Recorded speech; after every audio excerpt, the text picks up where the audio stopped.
Why we overthink. Let me start with a question you've definitely lived before. Have you ever sat in bed replaying the same thought over and over, as if your brain is auditioning for a drama movie? You're not alone. The human mind has a habit of turning small ideas into complicated problems. And the truth is, overthinking isn't a mistake. It's a perfectly designed survival mechanism. Your brain has one job: keep you alive. It doesn't care if you sleep, it doesn't care if you relax, and it absolutely doesn't care about your peace.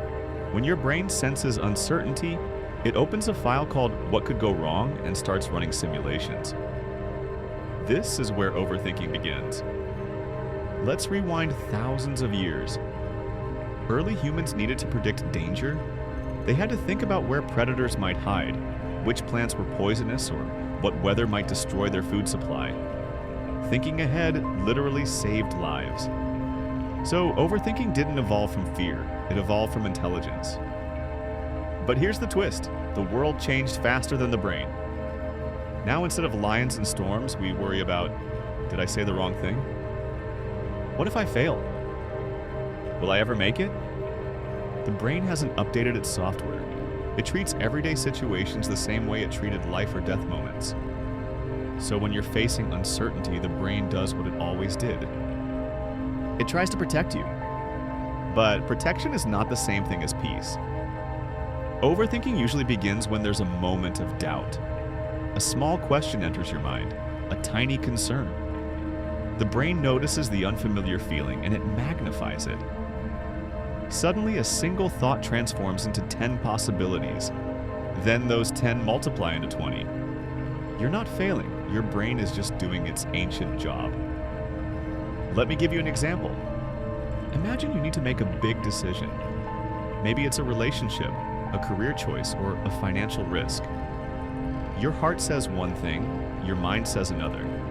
The moment there's no clear answer, your brain fills the silence with fear. Because the brain hates uncertainty more than it hates pain. Uncertainty feels dangerous, so it keeps you in a loop. Not because you're weak, but because your mind wants to protect you from the unknown. Scientists call this the prediction response. When you don't know the outcome, your mind tries to guess every possible future to keep you safe. But here's the problem: you can't predict life. You can only live it. Overthinking gives you the illusion of control, but it doesn't solve anything. It just blocks movement. Keeps you stuck in your head instead of moving forward. So how do we break the cycle? Step 1. Notice when your mind is building stories that aren't real. Most worries are possibilities, not facts. Just because your brain imagines something doesn't mean it's true. Step 2. Decide instead of over-decide. Action kills fear faster than analysis ever will.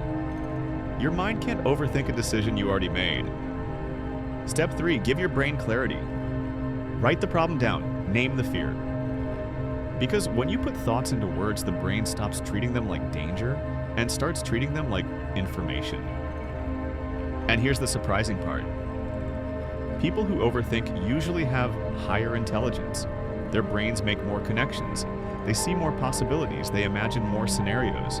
Your ability to overthink is actually a sign of a strong mind being used in the wrong direction. So instead of trying to eliminate overthinking, redirect it. Use that same brain power to solve, not spiral. Because the goal isn't to stop thinking. It's to start thinking clearly. Overthinking is your brain saying, I want to protect you. But sometimes protection needs to step aside and let courage speak. The next time you catch yourself drowning in thoughts, remember this. Your mind isn't your enemy. It's just scared of the unknown. And there's only one way to beat uncertainty. You walk into it anyway.